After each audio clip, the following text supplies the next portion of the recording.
What's up, everybody? Welcome back to the show. Thank you for tuning in. This is week 3. I'm getting pretty consistent, aren't I? Today I got Kelly Cole on the show. He is a good friend. He is an actor. He is a DJ. He is the #1 curator of vintage t-shirts out there. And just an all-around great guy. We talk about his life in vintage, stores he's owned. Talk about his early days as a club kid in New York City. Talk about mental health even. It's a great episode. Hope you enjoy. I'm not going to keep you on this intro very long. We're going to dive right into it. But if you want to shop jeffersonfrankvintage.com, go ahead, be my guest. But first, listen to this episode.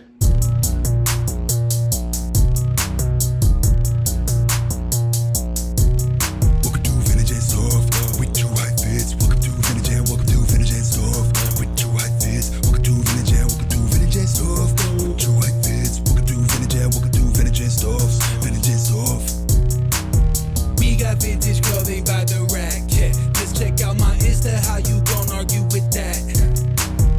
Everything you see, I manifest.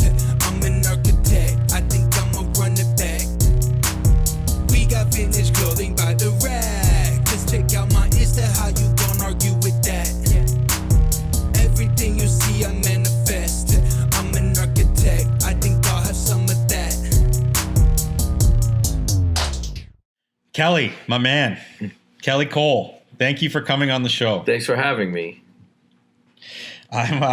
We've known each other for a long time. This is long overdue. You've been one of our ace customers at the Rose Bowl since we've gone there. And, you know, in the early days, we became good friends. You've been a great friend to myself and Jesse. It's funny too, because like I probably see you more than I see like a lot of my childhood friends, just because of the way like we're in LA once a month hanging out, you know? Yeah, it's great. And you have a very you have had a colorful life, man. You've had an amazing life filled with all kinds of different things. Reading through your bio, you know, actor, designer, DJ, and curator is what I know you as in our time as friends. So I'm excited to get into this conversation because there's a lot of cool topics to cover. There's a lot of ground here. We can go in 100 different ways. But before we jump into it, something really stuck out on your bio to me. You DJ'd Avril Lavigne's wedding. Her first wedding, yeah. So that was my question. We're talking Chad Kroger, or are we talking Derek Whibley? Derek Whibley. Sum 41. Correct. Yeah. Okay. I think this is something my listeners are going to want to know. Really? But in all, I don't know. I have no idea. You had so much on your bio here to go over. It's crazy. Let's just jump in here, man. Let's just jump in, okay? We're going to start at the beginning. Want an anecdote about Avril Lavigne's wedding? I do. I love an anecdote. Okay, I think it was in Santa Barbara, and I know I didn't sign any kind of NDA, so I can tell this. So it was bizarre, but the one thing that I remember is that they had the father-daughter dance, and they had requested a song. They requested Candy Girl by, I think they said Frankie Valli. And so I played the song Candy Girl by Frankie Valli, and they were like, no, wait. They stopped the father-daughter dance. They were like, that's not the song. They wanted, the song, Honey, I'm forgetting what it is now. The song where the chorus You is, are my candy girl. The title of that song is not Candy Girl. It's, I forget. But anyway, that was the memory I have of that wedding. You got to be prepared. Not you, but they got to be prepared with their song choice. Exactly. Come on. Exactly. So that's interesting. How often are you signing NDAs at these events? Probably very often, eh? Not very often, no. Okay. And look, a few years ago, actually, the one time I think I signed maybe twice in all of those kinds of events that I've done. But a few years ago, this party planner that I worked with a lot called me and said, listen, I just want you to say yes to this gig because I know you'll say no if I tell you who it is. And she was really good to me. And so I was like, okay, yes. And she goes, all right, so it's the Kardashians, right? And it's the baby shower of, I can't remember which one of the Jenner girls. And I was like, okay, fine, cool. So I go to this house, and it was surreal because I get there, and Kim Kardashian is putting out the cards for the lunch for the people at the table, and and it's just her, and she turns to me and says, "Oh, hey, Kelly," and I'm like, how does she know who I am? And so I go set up, and they're like, "Oh, you have to sign this NDA," and so I'm like, "All right, fine," and I sign it. And then I didn't even think about it, but like halfway through the party, the cameras come in. They're shooting the show, and I was like, oh, shit. And I didn't realize I had signed a release as well as an NDA to be on the show. Yeah, so. Yeah, fully. You're just like, you're thinking that you're not supposed to divulge the Kardashian secrets or stories from the shower, and all of a sudden, they're throwing you up on the show. Exactly. So I think I appeared on an episode, but I don't know. I never saw it. If anybody knows out there, if anybody's seen Kelly Cole on that episode, and you may have seen Kelly Cole on a number of other TV shows or movies, which we will touch on in this episode for sure. But we want to go back to the New York days, Kelly. Okay. I think that's very interesting. You were a personality and a staple in the New York club scene, and I don't really have like much reference for that era. I never was there. I'm a little bit younger than you, and like what I picture is like the scene in Kids when they're all partying in the club, like New York. I don't know. Give us like that kind of like paint the scene, and then like who was there during that time, and like get into that era. Well, it was a bit like that. I guess I can't remember that scene from Kids, but I was 17 when I moved to New York. I was an actor. I was doing a lot of stage stuff in the Midwest and some film and TV and stuff. But I moved to New York. I had an agent. I went and looked at the school that I had a scholarship at in Southern Indiana for theater. And I was like, I can't stay in this town right now. I have to go to New York. And just a small town, I was just not able to do that. I was already like, my head was already in the city. And I'd been to New York a couple times, right, to visit. So I go to New York, and I started working, but it was very slow, in the beginning. And it was 1988, and I didn't really have any friends, so I started going out to clubs, and I met this kid, Michael Alec, who was like the ringleader of this group of club kids, and I just sort of folded into that whole world, and started. I guess originally I started like. I was hired like to distribute flyers. So we'd go out to clubs and like hand out flyers. And then I became like a door person, and then I became a promoter, and yeah, it was a crazy time. And then later in the mid 90s, I kind of graduated out of that scene. I had a very tumultuous time with, substances and everything that goes along with that. Ended up homeless when I was 19, and then kind of got it together, went back to the city, was like sort of, I was working in clubs again, but like I had a different sort of focus on it. I was like really working hard and promoting parties, and eventually opened a club. I was a partner in a club that opened in the fall of 95.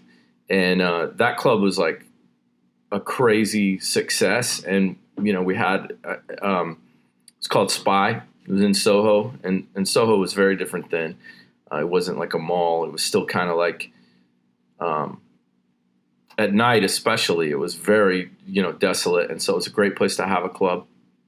And yeah, that club was very, very successful. And my life just, was at that time, I was surrounded by all these celebrities and all this exciting personality. It was just a really fun time and, an incredible experience.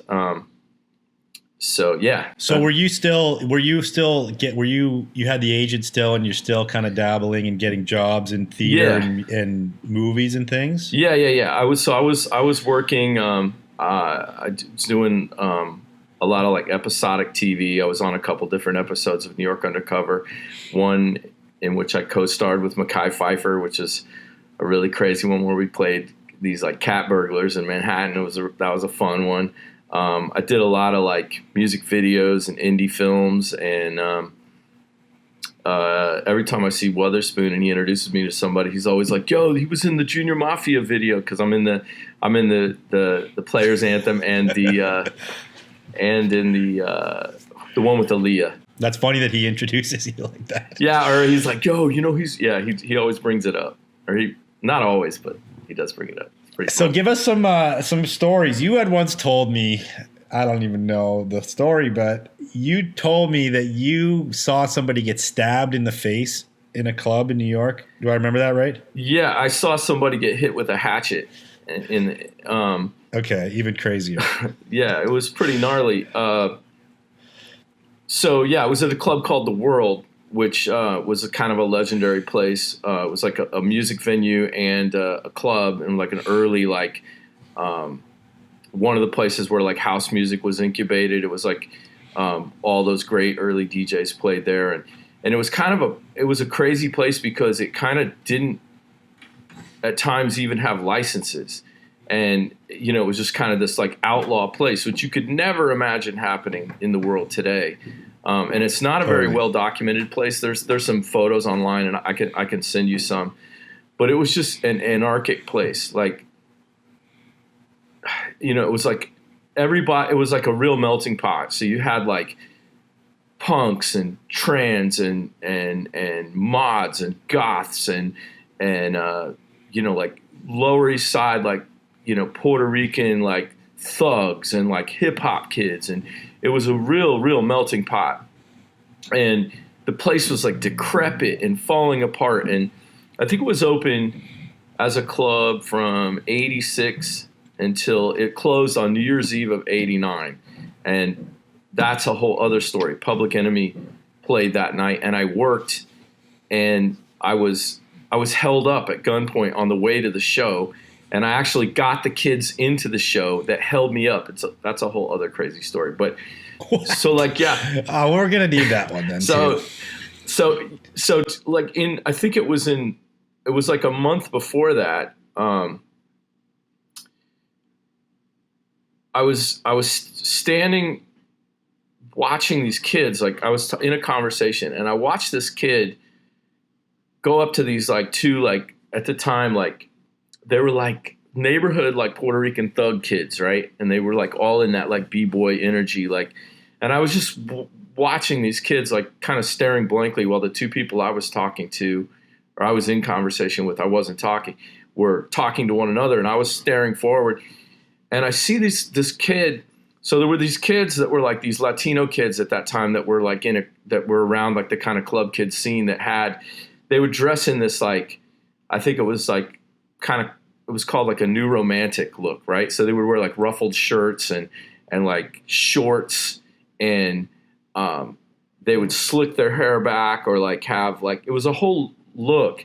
And they wore these like big clunky, like I forget the brand of shoes, when they would put these big like ribbon laces in them. It was just this particular look that kids did, right?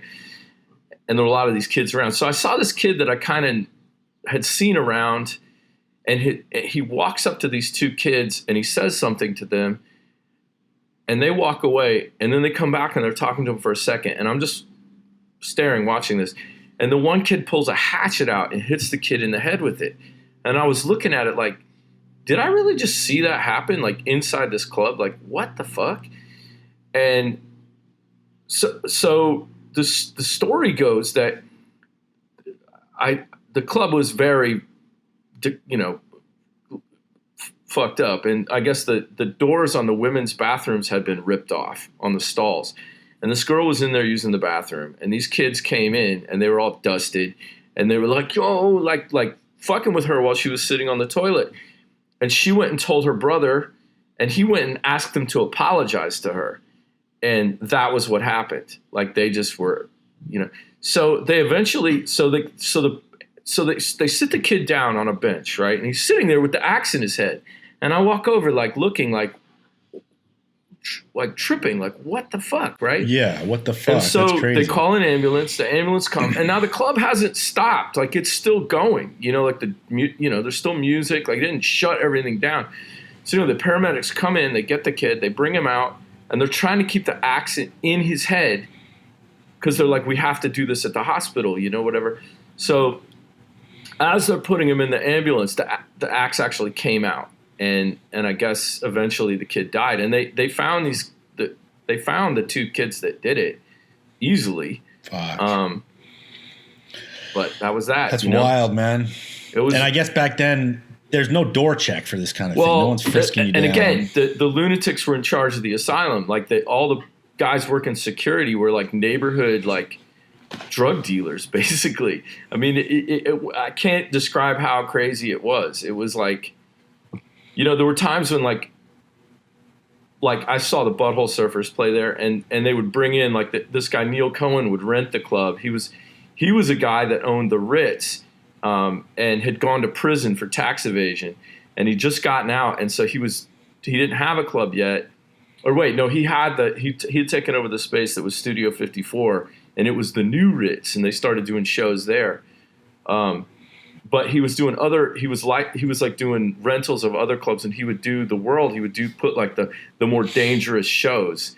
And so like they would bring in a whole security team and the whole thing.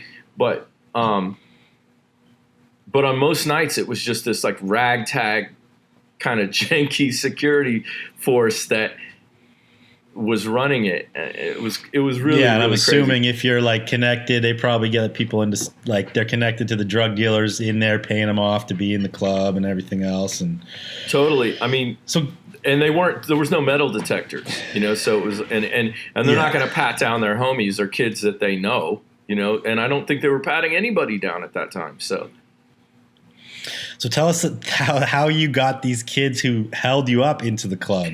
So I was coming. I mean, I was definitely doing a lot of substances at that time, and I lived on Ridge Street, which is just below. So the World was on 2nd Street between Avenue B and Avenue C, and there's a little gas station right in front of it before Houston Street. So like 2nd Street ends at Avenue C, and then there's Houston is there. There's no 1st Street. That doesn't start until maybe Avenue A.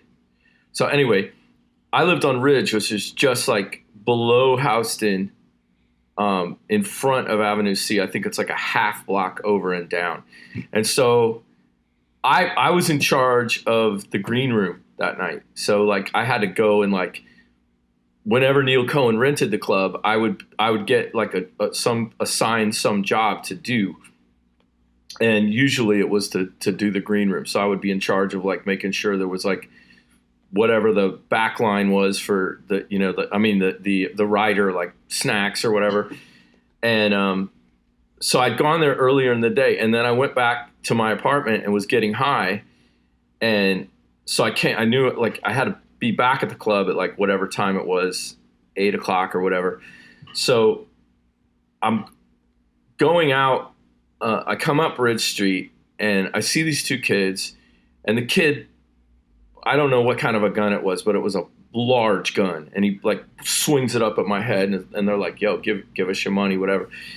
And I literally said to them, I just like instinctively, I was like, "I work at the World. I don't have any money," because we barely got paid. It was like, it was the craziest thing. Like people would keep coming back to work, but never got paid, and I was like the assistant to the owner. So, I felt like, I was a junkie basically. So like, I couldn't work anywhere else for the most part at that point in my, in my life. So I said that, right. And the one kid recognized me. He was like, "Yo, that's that's and he said a couple other names, these other two guys that I work with, and he was like, "No, Kelly from the World." Like there were these like Puerto Rican kids, and And so the other kid kind of lowers the gun, and I'm like, think, say something, right? And I'm like, yo, what are you guys doing? Like, you know, like, you're going to get killed out here or whatever. This is crazy. Like, you're not thugs or whatever. And they kind of like hung their heads, and they were like, yo, we're just trying to get money to get into the Public Enemy show. You know, it's New Year's Eve, and like, we wanted to go party and whatever. And I was like, okay, I'll get you in. And they're like, for real? And so we go like, at that time, like, and maybe still, but I doubt it, that they used to have like, there were all these delis. There was a network of delis on the Lower East Side that would sell cocaine, basically. Some of them sold heroin, but they sold cocaine mainly. And what you would do is you go in and you had to kind of be known, and you'd say, I want a 20 or a 40, and they give you two 20s. And they would put it like, you bring like a roll of Scott tissue toilet paper up to the counter, and they'd put it in there and put in the middle of it and put it in a bag. And so we went to one of those delis, and they stashed the gun, and then they came with me into the show. And I literally got them in. The kids that just held me up. That's wild, man. I mean, that's crazy that your club status can get you out of predicaments like that. So, like, are we talking you in this era? Like, it seems like you were pretty well known in the scene. Like, you could cruise to any club and they knew Kelly Cole. Like, you were a staple in this world. Well, before that, yeah, in a way. But by that time, I was, you know, I was kind of so. I was maybe not somebody that people were excited to see because of my cocaine use. You know, I was a bit of a mess by that point, and so the world was really the only place that, you know, I did go to other places, and you know, if you were, you know, kind of, I knew all the doormen and stuff, but yeah, they weren't so excited to see me. But at that time, but then later, you know, I kind of like after I kind of got my act together, and you know, maybe they were a little more excited to see me. So what was that? Like the homelessness? Eventually you came back to New York. Did you like leave? I did. I went away. And I went to like a rehab. Shortly after that, like 6 months after that event. And then how was that to come back to that scene and work in that scene again? It was okay. Like I wasn't really that like tempted, you know, like I had a few years where I was pretty good. And then again, like after Spy opened, you know, I was living like a rock star, and, you know, it was just, things got pretty rocky again for a little while. Cause the temptation. So that first rehab wasn't like your end all. No. Cause I've known you as Sober Kelly, like right. The whole time I've known you. Right. Yeah. So, okay. So yeah, you're saying that was like, you had some other time. So let's move into that then. So you moved eventually to LA, right? Opened your store Lo-Fi, got in the vintage business because you were not in the vintage business in correct. New York, correct? No, I was always somebody who like I wore vintage. From the 80s, like from when I was a teenager, I was into like gabardines and stuff like that back then, and then I got into like wearing like t-shirts, and I never really wore vintage denim so much, but like a lot of jackets, leather jackets, workwear jackets and stuff. In the 90s, there was this great thrift store in Paterson, New Jersey called Red, White, and Blue. And we would go there and fill bags full of stuff and just bring it back to Manhattan and like give it to people. Like if, you know, I would buy everything I saw stuff was so cheap. But I never thought of it like something to do as a business until when I moved here. I started working as an actor semi-regularly. I got a job in a play that lasted for 10 months. And during that time, I was kind of like, so 9/11 had happened, and it kind of shook the business quite a bit. And there were all these shakeups at the agency I was with, and I was like, things just got really complicated. And in that time, I had learned about vintage. I was at the Rose Bowl, right, in 2001, and I bought a pair of Big E 517s, and I saw them hanging, and I was like, what is this? This denim is incredible. Like, I just started looking at it, and I just got, it's weird to say, but it just kind of like captivated me, drew me in.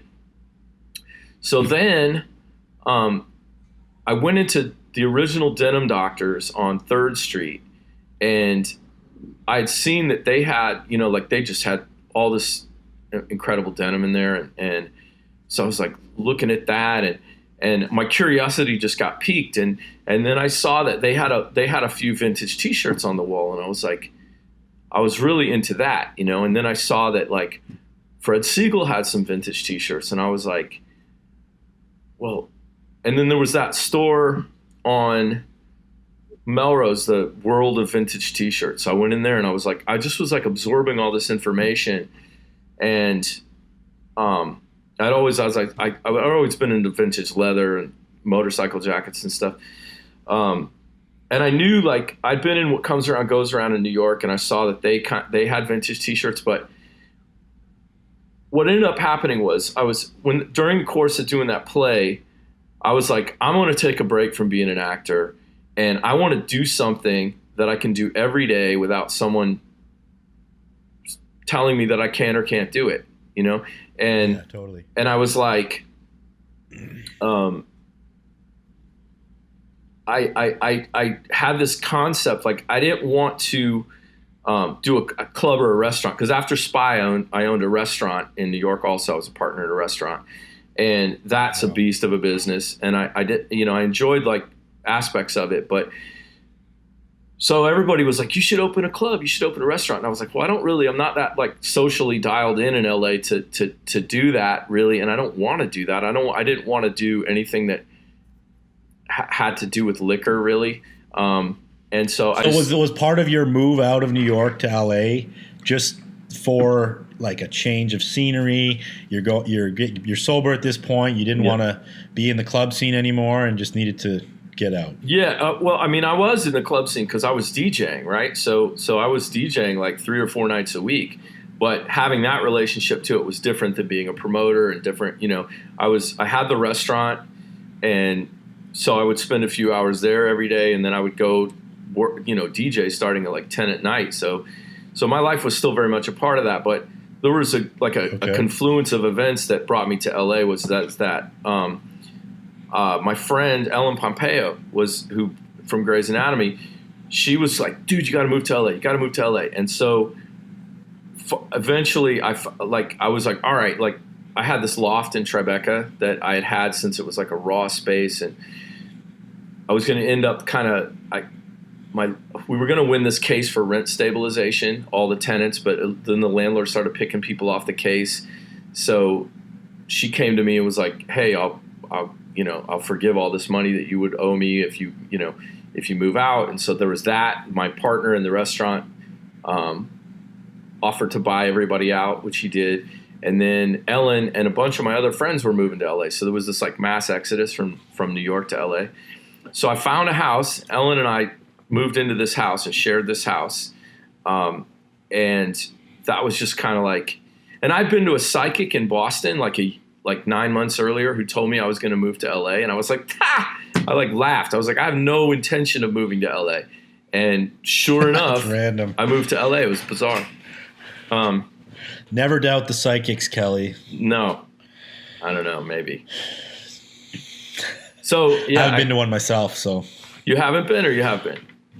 No, I haven't been to a psychic. Never? I can't say that I've ever been to a psychic. We got mentalized at the clothing show. Yeah. So similar, but different. Similar. So you're in LA now, and you have this concept, the lo-fi concept. Yeah. Tell us how it came to be, because I looked at the pictures. I'm just going to preface this. I looked through, because that was before my time going to LA. I've been going to LA since I guess 2005. Was that? Well, lo-fi was still open in 2005. Okay, so maybe so just at the beginning of my time in LA, right. And I looked at the pictures. I know the space because I know the owners now, Mike and Maggie of Filth Mart, and it's a fucking rad space. Just like Yeah. the lines you drew in that store of like the shelving being on an angle and with like, and then also the lines you drew on your countertop with the DJs, like the turntables built into the counter, the mixing board built into the counter. Yeah, we had a Bozak mixer and two original Techniques 1200s, like from like 80, whatever, the first series. My partner, Gary, had those like in storage in Long Island. We brought them out here. And we had a Macintosh amp in there, a tube amp, and these JBL speakers on either end of the room that were the type, I forget what the style number is, but the ones that they used to mix like every big record in the 70s, like in there were studio monitors. They were it sounded incredible in there. Yeah, I bet. So tell us how this concept came to be. Super cool store, and how you got there. Well, I thought I wanted to make a place where people could come and hang out, right? But I was like, well, I didn't want to do a restaurant or a bar. And so I thought, well, LA is about the day. Like if I made a store where people could like dip in, and if I have like the right location that's kind of off the beaten path, like off the street, in an area where people aren't, like there isn't a lot of traffic, and like you got to kind of know about it, right? And it'll be like music centric, and then I wanted to like curate like the denim that I loved, and then like have it be like a record store with t-shirts. Like we did miscellaneous graphics, but what started to like catch on for sure was like all the music tees, and that became, so I wanted it to be like you can find any band you're looking for, right? And everything will be like impeccable. Like I'll present it like as if it's a gallery, like as if it's, because there were other stores. Like, I mean, Denim Doctors was rad, and my friend and Sean, who later became my partner in my brand, it was just kind of, dusty and dirty, and it was like, their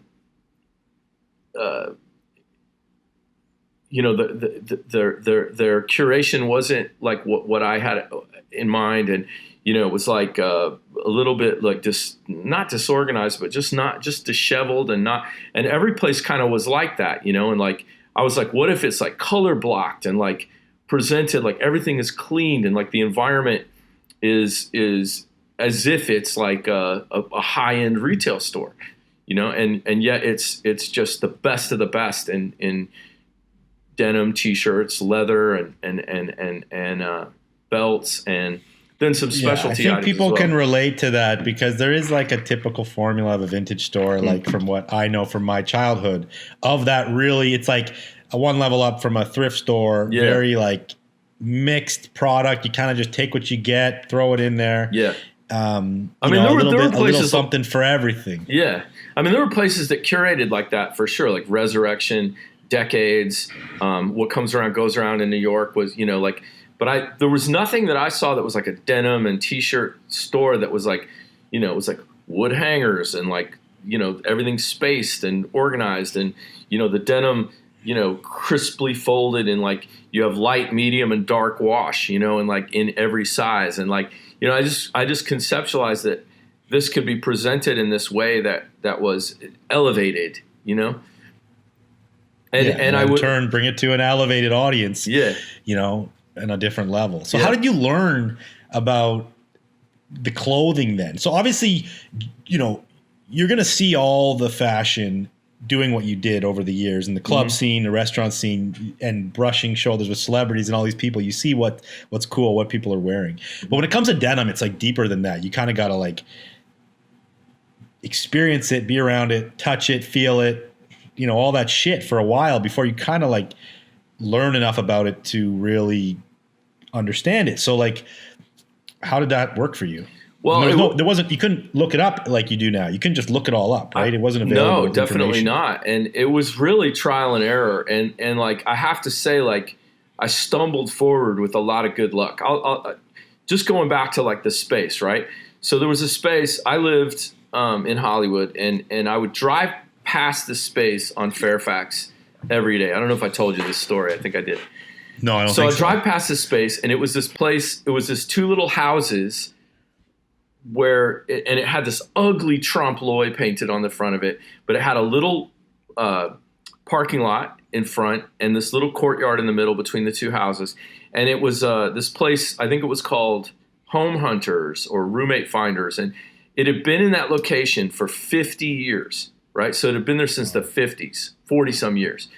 And every time I drove past this store, I said, that's the location. That's what it has to be like. Off the beaten path, set back from the street, its own little building. It can't be like in a strip of businesses. I just, in my mind, I visualized that it had to be like that, right? So I honestly, like, true story. I put this like business plan together, like very rough sketch, like in a concept that I was going to send around to some of my friends to invest. The night I did that, I pray like to, you know, my concept of a higher power, to the universe, whatever. I pray that night. I'm like, you know, if this is meant to be, like, give me the, like, you know, let it flow or whatever, you know? So I swear to God, the next day I'm driving by that space and there's a for rent sign on the door, and that business was out of it. So I go up, I pull in, right? I do a U-turn and I go back in and I call the number, and the guy's like, I just put that sign up. The realtor was like, I just left there. You just missed me. This is the fastest I've ever got a call. It was unbelievable. And I mean, the place was disgusting. It was all divided up into cubicles and had that cottage cheese, like, ceiling and wall and like nasty carpeted floor. It was disgusting. And well, I mean, we had to like completely gut it. But I did the deal with the landlord who was right next door on a handshake. He was like 85 years old. It just, everything was like, and that was the same with, like, as I started to step forward, I didn't know anything. You know, I just knew what I liked, you know? And so as I started to step forward, I had a lot of good fortune, you know, people educating me, and no one really cared about t-shirts at that time. You know, like, I would go to the Rose Bowl and get 150 incredible t-shirts because no one cared. You know, I was telling dealers, like, I'll pay this, you know, and they were like, what? You know, like, because t-shirts were not, you know, it was about denim and leather, and t-shirts were kind of like an afterthought. There was nobody out there buying t-shirts like I was, you know, for sure. Yeah, there was. I mean, it's good to touch on for the show because a lot of people watching this show are just dealing t-shirts, mm-hmm. right? And it was never like that back in the day. Like you say, t-shirts was an afterthought. Everyone would have some t-shirts in their store, but not a lot of people focused heavily on it like you had done at that time. Yeah. And yeah, it's crazy. I think back because we've been selling to you for so long, you know, and like you were. Well, you still are a heavy buyer, but back then it was like, yeah, you would buy a lot. You would buy a lot of t-shirts, and we would sell you a lot because you were paying like great value, and it wasn't like this fluctuating prices of t-shirts like are going up and down and crazy right now, and you never know what something's worth. But back then it was like this steady level keel of like pricing that you could count on for like couple years at a time, not to really move. Very, very different. Yeah, I remember those days of you out there buying a lot of t-shirts, man. Yeah, and you know, again, there was no standard. Like, there was no market anything. I was just going, I think this is worth this. You know, like, I think, you know, that, and so I would tell, like I said, I would go out there and I would tell guys, like, I'll pay this for this. And, you know, they would hold stuff for me. I was never coming up. I realized, like I've always paid for, yeah, I've had come ups, you know, like I've walked into a thrift store and found a couple times I've scored things, but 99.9% of the things that I've bought over time have been like, I'm going to pay, and I want you to know that I'm going to pay because I need the supply. I don't need to come in low, you know, like I'm not trying to get over, like I'll pay for it. If it's too much, obviously I can't, but I was never somebody who so when you say come up, it's like a $2 t-shirt worth $100. Right. Yeah. Like, as opposed to like, you're going to go in and be like, I can sell this for 100. I'll give you 30, 40, whatever you think is a fair markup. Right. which is a smart way to do it because that secures your supply typically and allows you to like be able to retain that source, right? Right. So if you're saying like you didn't have there was no market value, making shit up as you go, kind of like putting prices on things, like it's an interesting topic. So like how were you pricing for your store, and like how do you learn that, and like what dictated higher prices at the time than other things? And I just thought like it was like people do now, right? Like, you know, what was desirable, right? Like in 2002, you know, it was Led Zeppelin. You know, it was, if you think about what was vintage then, like, you know, a Led Zeppelin 77 shirt was 25 years old, right? Then now 25 years old is a shirt from 1997, which is crazy to think like, you know, because that Zeppelin shirt seemed 1,000,000 years old in 2002, but it wasn't that old really ultimately. But it was based on like desirability and like age, I guess, you know, like if it was from the early 70s and it was something really desirable, David Bowie or whatever, then it was, you know, I was like, okay. I mean, I remember the first time I got $1,000 for a t-shirt was like, that was crazy to me, you know, like what t-shirt was it? Do you remember? David Bowie. I found this guy on eBay. I was looking for, I'm a big Iggy Pop fan, right? I have him tattooed on my right arm. And I was looking for Iggy stuff, and I found this guy that had a couple like press kit type things, and he had, I remember he had an RCA Records, which Iggy was on, ashtray. And I was like, do you have any other stuff? And he was like, yeah, I have these David Bowie t-shirts. And I was like, well, I'd be interested in seeing those.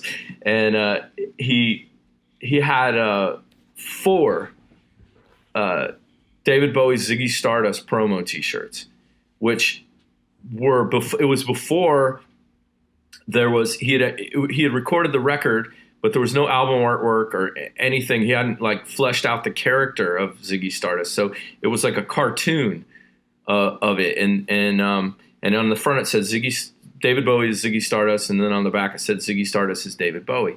And one of those is I sold to What Comes Around Goes Around. It's in that rock and roll t-shirt book you can see.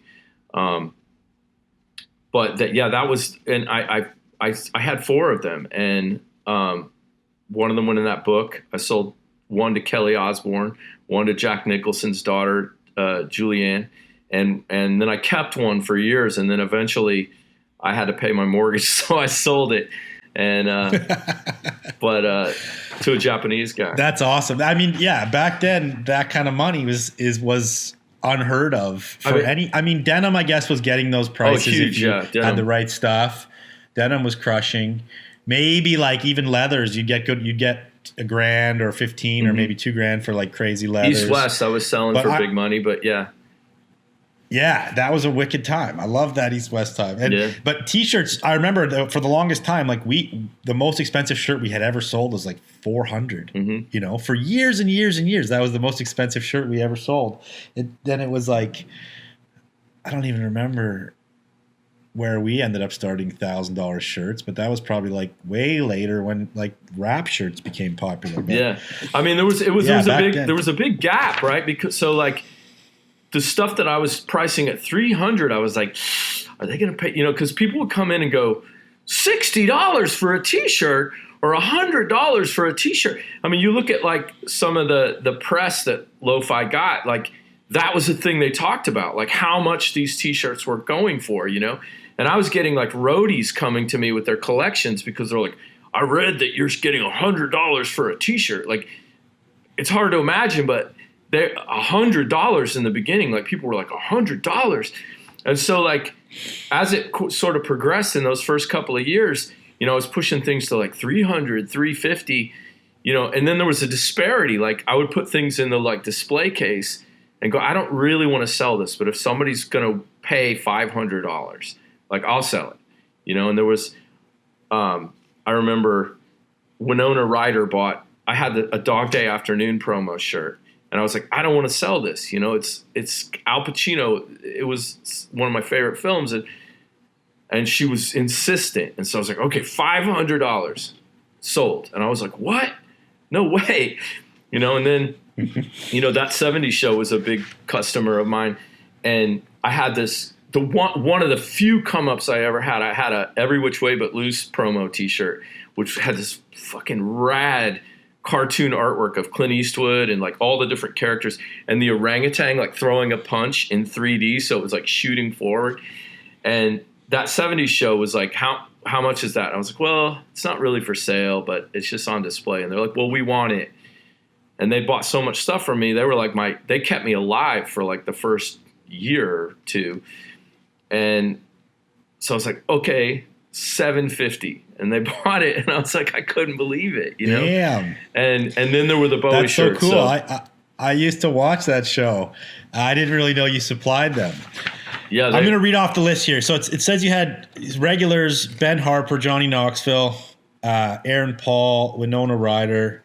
So you're saying the 70s show like helped you stay in business for the beginning, right? Mm-hmm. I guess that's when you're like kind of relatively unknown to like the Hollywood elite. But then at some point they all start shopping with you, right? Yeah. They all start flowing in the door. I'm going to be name dropping, by the way. This list is heavy. Okay. So we got no shame in name dropping on the show here. So like, how does that all unfold? And like, I know this was like an LA staple lo-fi. I know it's like one of your big achievements. So like, how does that unfold where all of a sudden all these celebrities are coming and you're selling to a whole new customer? I guess, like my whole thing was like, if you build it, they will come, And so I was just like, I'm just going to do this. And I did have some friends that were kind of dialed in, and I was DJing, in the Hollywood scene. And, when I first got here, I started playing at this club called Deluxe, and like all those people, not all those people, but a lot of people came through there like every week. It was like, Vince Vaughn and Steven Dorff, who I'd known for years. And like, just like that whole, like, I'm blanking on who else came, but like everybody came through there, like Marilyn Manson. And, it was a small little club, and it was all like insiders. It was a Tuesday night party. And my friend Hartwell was the promoter, and, he was very, very dialed in. And so like out of that, I started like getting more DJ gigs, and then, you meet people and you're like, hey, I've got this store and whatever. And then they tell, oh, my friend's really into denim. And, and then it started getting press. Right. And there was a piece in, we got best t-shirts in LA Weekly or LA Magazine in 2003. And that was like a huge influx of people. And then there was a piece in Vanity Fair either that year or the next year. And then just, people just started showing up. And because they felt safe there, like you couldn't see in, like the windows were mirrored, and there was that the parking lot you could drive into. And, there was a sofa and a fireplace. So people would come and hang out. It just became a thing where like, people were coming and hanging out, and, they felt really welcome. Yeah, so opposed to like shopping at like a Melrose store where you could be seen by all types of people, you can kind of be more low key shopping at Lo-Fi. Yeah.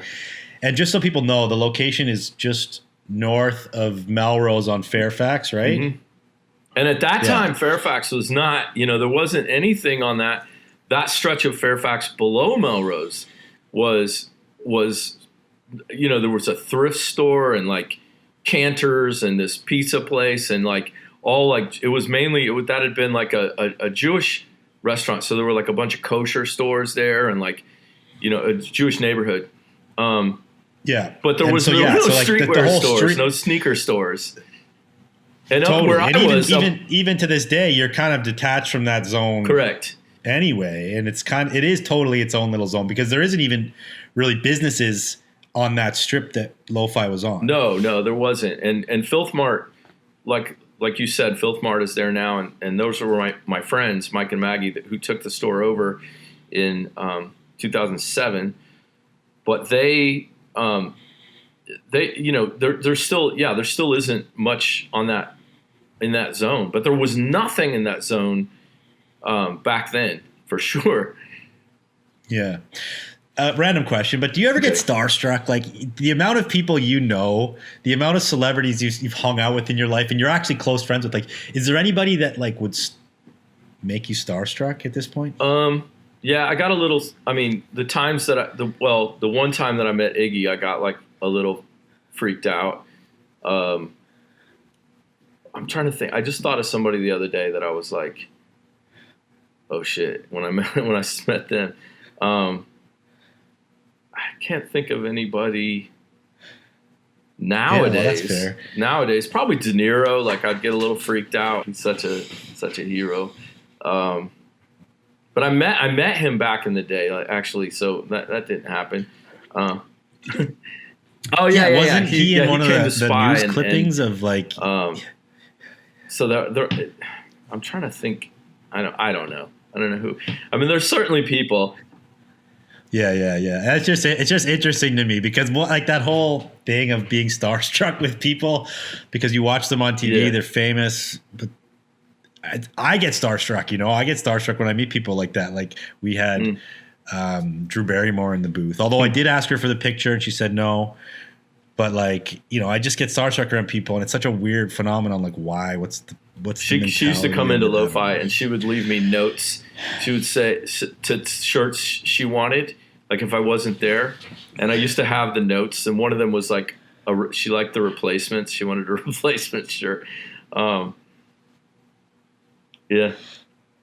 That's epic. You just have a pinboard in the back room of like stuff people's like that, requests. There was I'm trying to think like who was it recently that I was like, oh my God, I was starstruck. I was DJing one time and at this movie premiere, and I just started playing and the movie was still going, and so there was nobody in the party area. It was like this big giant behind like one of the big theaters on Hollywood Boulevard, and they built out this giant event space. And I was like listening to tracks in my headphones, and I felt the presence of somebody standing in front of the booth, and I looked up and I was startled because Angelina Jolie was standing there, and I was like, and she was so beautiful, and I was like, oh, like that kind of was like a starstruck moment. Because she was so stunning, and she just kind of looked at me and then walked away. I was like, "Hey, what's up?" And she was like, supped me and walked away. Bing! We interrupt this very amazing podcast episode to bring you a quick word from our sponsor, BidStitch. Go check it out, bidstitch.com. You can sell your garments with no commission fees. You can learn all about what's going on in the vintage community via our news, okay? Thank you, and back to the episode. Eventually, you sold Lo-Fi, and you moved on from that space. How did you know, we've already said it, but Mike and Maggie, Filth Mart, they took it over. They also came out from New York. They did, right? Yeah. Yeah, it was crazy because... So were you friends with them from back in the day? I was. I knew Mike a little bit from New York. He... and Filth Mart in New York was... a legendary store in the East Village. It was rad. And I it was inspiring to me. I would go in there and, buy t-shirts and stuff in the 90s, late 90s. And actually I sold them a bunch of stuff when I moved to LA. Like I had all this like vintage that I didn't wear, and I took it in there and sold it to them. But then we became friends over the years. I would go visit, and I got to know them better. I would go to New York, and I was actually trying to open a store in New York at one point in Soho, and so I was spending time there. And then, they're just lovely people. So we became friends, and then when they moved here, they were working for me. So I had I had started manufacturing, and Maggie was working in the store a little bit, and then also doing sales for the brand and consulting on that. And then Mike was doing, he was designing with me, and he was working on like denim fit and stuff because he was a genius at that, and he's a genius at graphics as well. But I don't think we really did any graphics together. But yeah, that's how that happened. And then Jim Fox, who's a OG in the vintage business, and his wife and them initially partnered and bought the lease from me. But I was still manufacturing under that name, so I didn't, I kept the name. But yeah, that's. Did they originally kind of want to keep the name going? I don't think so. I think I don't think they did. They already had the Filth Mart brand going. Yeah, they did, but it was called it was called Tabloid when they first took it over with with Jim and Marianne, but then they changed it to Filth Mart when they, I guess, bought Jim and Marianne out, like within the first year or something. But, and that name is so rad. It was name checked in a Jay-Z song, in I Just Want to Love You. He drops the name Filth Mart jeans. Take that off. Yeah, that's the ultimate cosign. Mm-hmm. Yeah. So you're saying you're manufacturing lo-fi brand. We should talk about this. You also had later the Kelly Cole line, but what kind of stuff were you manufacturing for lo-fi? Like eventually you started to make denim, t-shirts. What were you making? Well, I started with t-shirts and sweatshirts, and then I had some investors come in, and I made a very, very foolish and expensive mistake. I did this full brand of it was absurd. I did leather jackets and studded belts and tennis skirts and polo shirts, and I took this whole giant line to market, and the only things that sold were the denim a little bit and the belts. And the belts did really well for a long time. But the rest of that development was just into vapor. When you spend a lot of money like developing and fits and samples and photography and all that stuff and models, and the cost just starts to add up so fast. Especially in those days when photographing things and models and all that and the marketing and everything was way more expensive than it is today on the level that I was on. Like it was harder to do it in like a kind of a guerrilla way that you can do now with social media and everything. But the initial collection was like some crazy number of SKUs, and I did this massive catalog, and it was absurd. Did you go to market, did you like produce everything, or did you do the typical sampling and then only produce what was selling? I did sampling, and we went to market. And then what? You went to a trade show to try to move the line? Right. Went to Coterie in New York and went to, I think, Project in Vegas, or there was a show in Vegas, and yeah. And then I produced I produced the denim and the belts, because that's what was really selling it. And I did a crazy thing too. Like in those days, I would buy like giant size, like 38 and 40 waist 517, 646, 684s. I never really messed with 501s because I didn't understand them that much. I was so focused on like the boot cut stuff. But I would cut. We created a pattern, and we would cut and re-sew into jeans from those giant pairs of jeans, like what Redone has started doing, several years ago. And I did. It was really expensive and really difficult because I didn't have. I had one sewer who was doing all that work. Yeah. So, at least you're being able to use the old denim. So what does it cost to re-sew a pair of jeans like that back then? Back then, oh my God, it was, I don't remember what I was paying, but it was pretty hefty. That's wild. So was that like the beginning of the end for your lo-fi experience, that line, because you took the investor on? Yeah, in a way. It just kind of put me, under the gun, like behind the 8 ball. And then it took the joy out of it.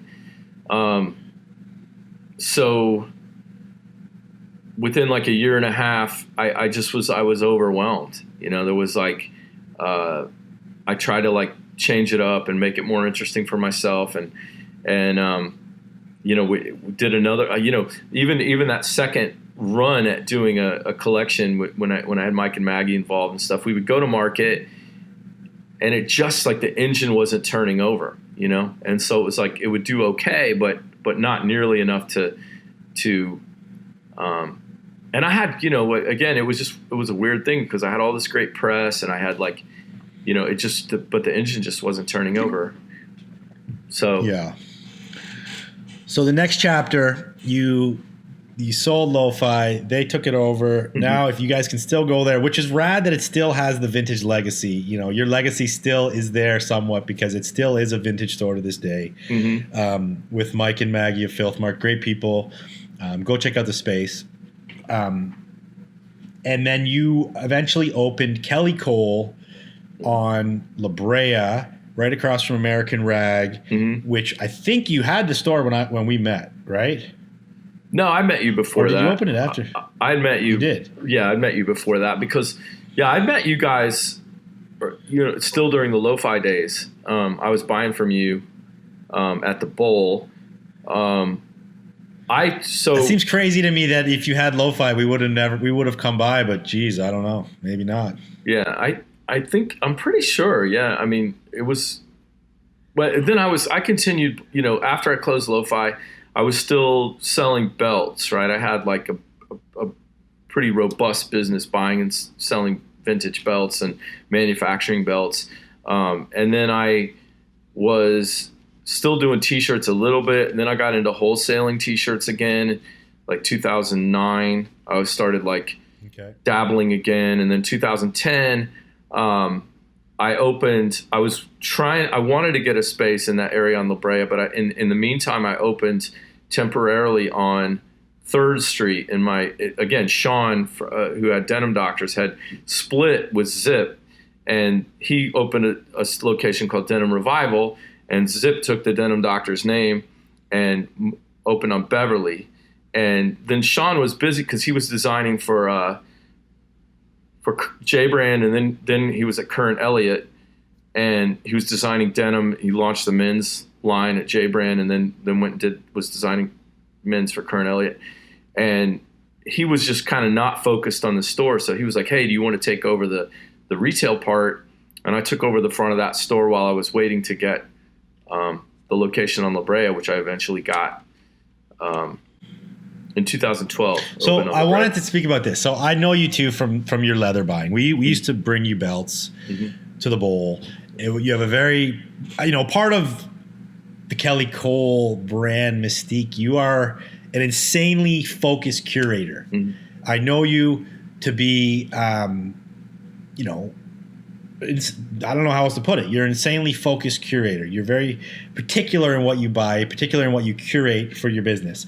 And that goes with the belts, that goes with the T-shirts, and I'm sure everything else you do. Explain to us the belts, because I did look through some of the clips, and we'll put a clip on here. Like the look you had, I guess, like in those early days was like the denim, the really embellished belt, big buckle, and a cool rock tee from the 70s. That was like the vibe, right? Yeah.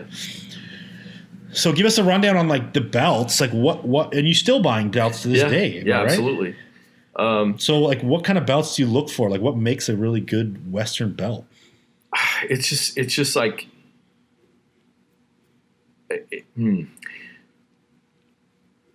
there's like the design, the patina, the texture of the leather. Like it has to be like, for lack of a better term, like juicy, the thickness, it's like, I don't know. I just look at it and it either fits. And this is like, a lot of people are always talking about that, like that curation or how picky I am or whatever, but it's all I've ever known how to do. Right. Like I never sold. I didn't use the word picky. No, I know, but people do.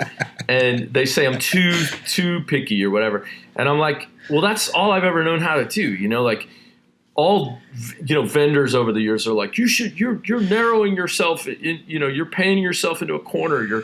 Your focus is too narrow. You should sell regular. You should sell mid. And look, there's that old adage, right? Like, sell to the rich, eat with the poor. Sell to the poor, eat with the rich, or sell to the regular guy, eat with the rich.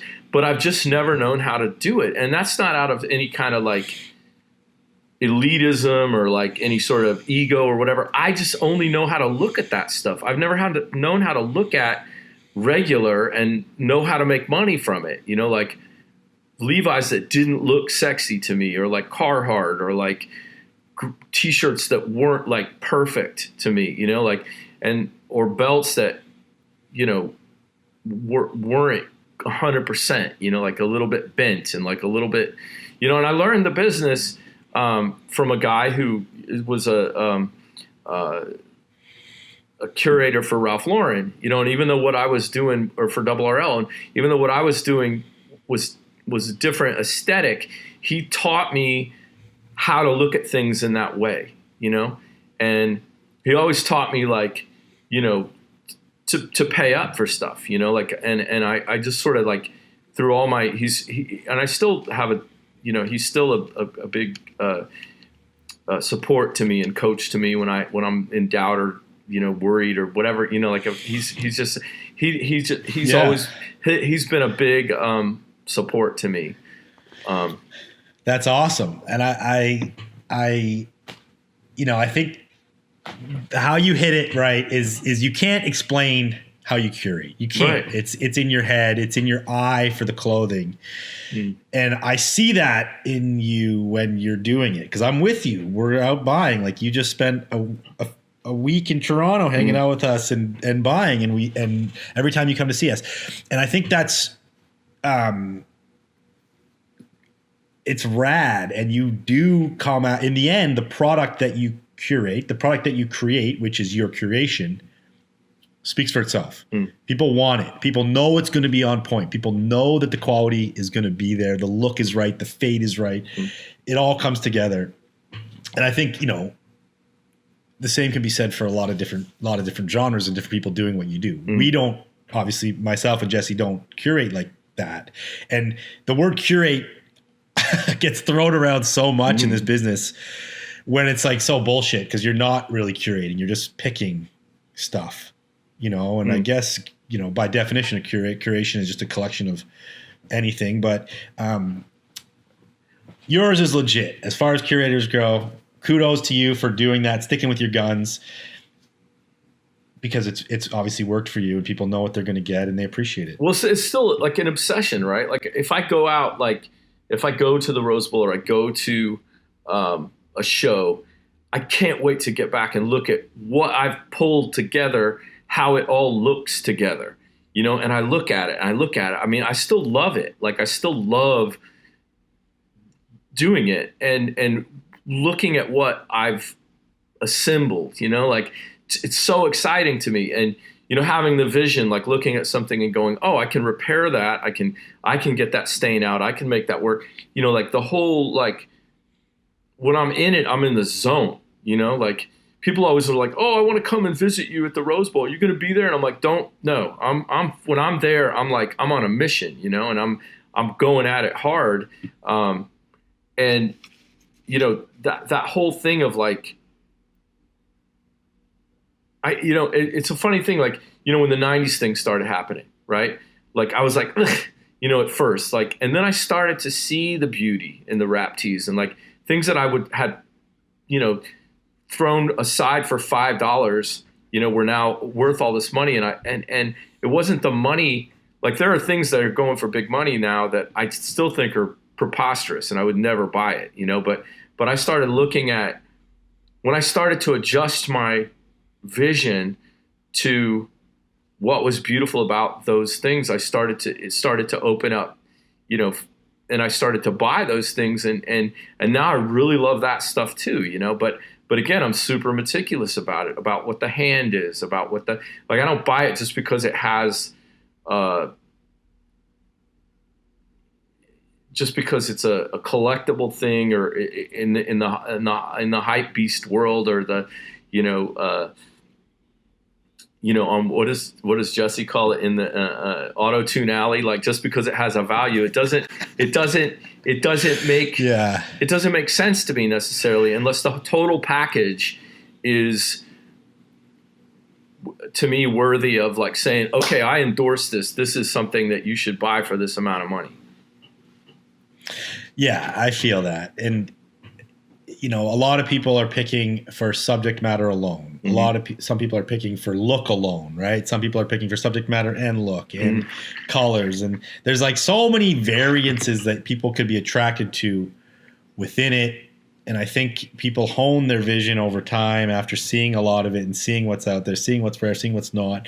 But, obviously your life in this world, in the club scene, in the DJ world, acting, being around celebrities, you've honed this curation somehow that is meticulous and is awesome. And I love what you said too. Like, it keeps you coming back, that love for it and the love for the act of doing it. You say you're in the zone, and I think that zone you're referring to is like something we call the flow state that like artists get or musicians get, right? When you're like so in tune with what your mission is. And like,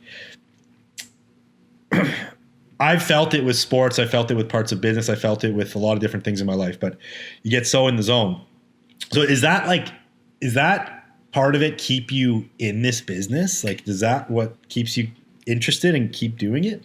Yeah. I mean, I think there's a part of like being like, if you're attracted to that, right? Like there's like a hunter instinct that you have, right? Like I've always been that way. Like when I was a kid, I would go through like, my parents played softball at this place that had a trash dump behind it, and I would just like go back there and like go through stuff. Like I've always had that sort of instinct too.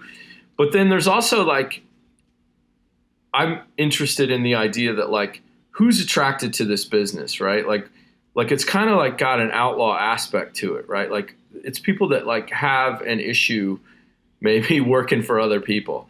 Like I'm unemployable. I've been working for myself since, with the exception, of course, of like when I DJ or I'm an actor, I'm employed by an individual that I in some manner have to answer to, right? And I have to.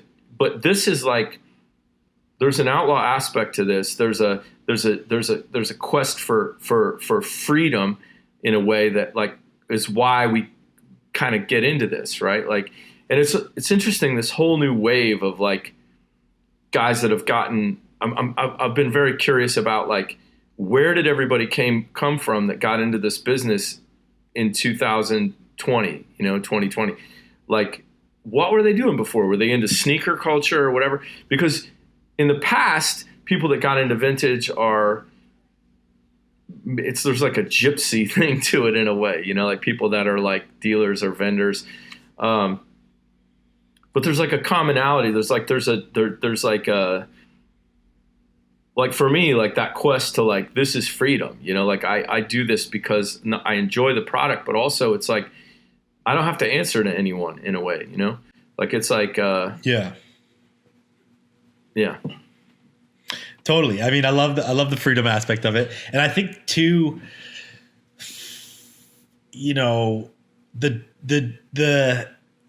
that thrill of the hunt is dopamine firing. It's Definitely. a dopamine firing endeavor, right? Yeah. And especially like yourself would understand this because you're like an user of substances, for lack of a better term. And I've been in and out of sobriety myself, and I understand that like that like dopamine rush is fucking great when you're out there hunting. It's part of the thrill of this. Oh, definitely. Right? You see all the heads at in the dark at 4 a.m. You're like, this is not just finding stuff. This is about like that feeling that you get.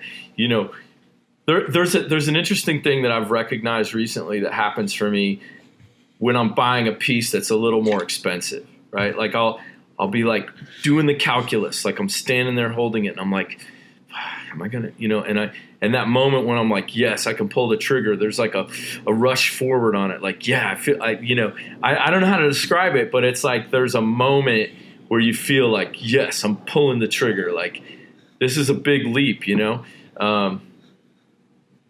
maybe I haven't paid this much for something before. And I'm like, all right, here we go. Like I'm leaping off this ledge right now, and I kind of know I'm going to make it work. Like I've done the calculus in my head, and I'm like, let's do it. There's a feeling there, that's really exciting.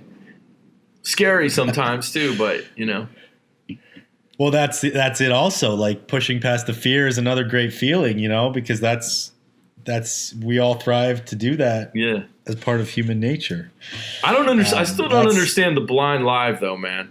I don't understand the blind bid lives. Like, I don't understand that. Why anyone would bid on it, or what? Like, yeah. And then I watch the guys, and what they put forward is like, they're obviously putting forward the stuff they want to get rid of. It's like, I don't know. It's not for me. So you've never you've never been on it? No, I've been on it. I haven't bought anything. No, but you haven't been. No, you haven't bought anything. No. I don't think I would do it. I feel like the blind live is like a last ditch attempt for those guys to make money. They're probably going off last night because today's rent day there were like 4. I looked up last night. There were like 4 going on. I was like, what's going on? It's Thursday night. But I heard people score. You got to prey on them when the rent's due, and I guess see if they'll slip on some shit. But then, are you beholden to one of the packages or whatever? If like once I don't think you are, but you can deny them and say, show me something else until somebody comes up with something that you're like, okay, I'm down with that. Okay. I've only done it once, maybe twice, because they're like friends, and I'm like, let me just see what happens. But I typically don't bid. But both times I did it, I don't know. It's hard to know, and that's also another thing. Like when you're for you being the tight curator you are, you don't get to touch it. You don't get to see it up close. And there's details that you might miss from the screen, right? Yeah. Yeah, it's hit and miss even by, eating on any of the online platforms. It's, you could get it and it's crispier than it looks, or you could get it and it's better than it looks, but it's always a gamble in that way. Yeah, I much prefer to touch it to buy it. Most stuff. Yeah. So, You are buying quite a bit online right now? I don't. No, I don't really buy much at all online. No. Yeah. So let's talk about the Kelly Cole store. This was your second retail endeavor. Okay. Like we kind of said before on La Brea. I went in there a bunch of times. I bought stuff from you there. You had a great mix of, a lot of T-shirts, definitely like, I would say mostly T-shirts, but you had great denim, great biker jackets. Great biker jackets. And you also were doing like overdye sweats. And then eventually you brought back manufacturing and you were doing Kelly Cole brand, correct? Right. Yeah. So what made you jump back into retail? What was it like? I just like, I don't know. I wanted to do it again. I wanted to do it a different way. And I wanted another chance, at manufacturing. And I was just really, like I said, I had started wholesaling in 2009 and I just was ramping it up. And I was like, well, I'm getting enough, inventory to do a store, and I really wanted to manufacture again. So I actually started manufacturing from the beginning. Basically, I started doing denim, and I started doing graphic tees, and I was also wholesaling the graphic tees, and they were doing really well. And then I started doing blanks, the cut and sew blanks that I did, and those my second run at manufacturing was much better, much more successful. I took a lot of information from my failures the first time around, but it was successful at the retail level, but at the wholesale level, it was very challenging. Because can you give us some of those? Like, I think people will be interested in that. Like you're saying you learned from your failures in your first round of manufacturing and took them into your second round. Like for those who've never manufactured, like what were some of those challenges and what were some of the things you learned, and like give us some tips about getting into this world of manufacturing?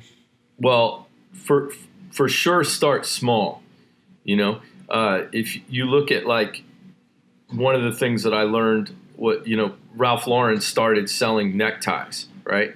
And then it was neckties and polo shirts, and like you build on 1 or 2 items. You don't try to come out of the gate with like 50 things, and then you focus on what's working, right? For me, it was always a challenge because I was like, what really worked for me was the blanks. Like my blanks sold, super, super well, but they're not branded, right? So it's hard to hard to expand that into wholesale if you don't have a brand name.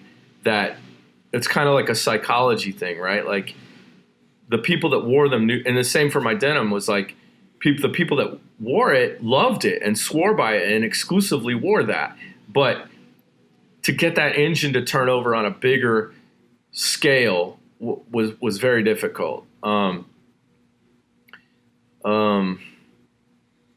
It's interesting. Yeah. I definitely start small, you know. Start small. If you look like Polo sold the golf shirt, never stopped selling that golf shirt, you know, that 3-button Polo shirt. And then there's brands that are putting out like 5-6 collections a year of multiple items, all new every time. But it's tricky now with like how fast fashion moves. Yeah. I guess there's always staples that hold true over time, but and the drops. I'm in that business now of like with the reworks. Like we're putting out so much new styles all the time, and then we will hit items where we're like, okay, this item had like a 2-year run, but like fuck, it's hard to get anything to go beyond that time frame, you know? Yeah, and the whole thing with like the way things drop now, like the limited edition drops and stuff, like I couldn't like get my thinking into, and my customer wasn't really that customer, I guess. But you mentioned, you know, when talking about your businesses, I have a friend who had this very successful chocolate company that he started out of he was a ski bum in Boulder, and he started making weed chocolate bars because his landlord was complaining that they were smoking so much weed at these parties he was having that the landlord actually came and said, hey, could you not, like, the place stinks like weed. So he was like, oh, I got to do something different. I'm going to make, so he just started making these chocolate bars, and everyone was like, these are so great. He was infusing them with like raspberries or whatever. And then he started selling to Whole Foods. The whole thing went crazy, and he sold this thing for millions of dollars. But he said a thing about business, which I'd never heard anybody say before, which was, and I think you've experienced this. He goes, in the beginning, there was a push, right? I was pushing. But then there was a pull, and I felt the pull, and I had to be prepared for that pull, you know. And I will say that I never really, with all the press and all the crazy clientele I had over the years, like I never really felt that pull on the wholesale level, or like it just didn't, the engine never turned over. You with Frankie, you felt that pull, like you felt a pull, you know. I know from having dialogue with you about it, and you've been prepared. You have an infrastructure that's supportive of that, and you've been able to grow it, and it's very impressive. I'm very proud of you. Thank you, Kelly. It's very nice of you to say. I definitely, I know what you mean. There's been times, and I've voiced them to you, of course, that it was very obvious that pull was there, you know. And I feel like you say, we're prepared, but I feel like we could have been more prepared for certain periods too. And I feel like those pulls for us have come sometimes right when we're like at our wit's end and about to call it a fucking day. You know what I mean? Because we've been pushing, and you're like, I've almost had enough. I can't push anymore. And then I feel like that's when that pull often happens, kind of when you least expect it, and like when you're about to call it a day. It's wild. It's wild. At least that's been my experience with Frankie for sure. But my thing too, like with manufacturing, I don't really. It's funny because I'm starting to manufacture again. I'm starting to do my blanks again, just to like tiptoe forward and I'm just doing that, right? Because I've been getting so many requests and some wholesale requests, and I'm just like, okay, I'm going to do a run. But in general, I find manufacturing to be very complicated and confusing. The arithmetic around like fit and stuff, I'm not great at it. It's not my natural thing.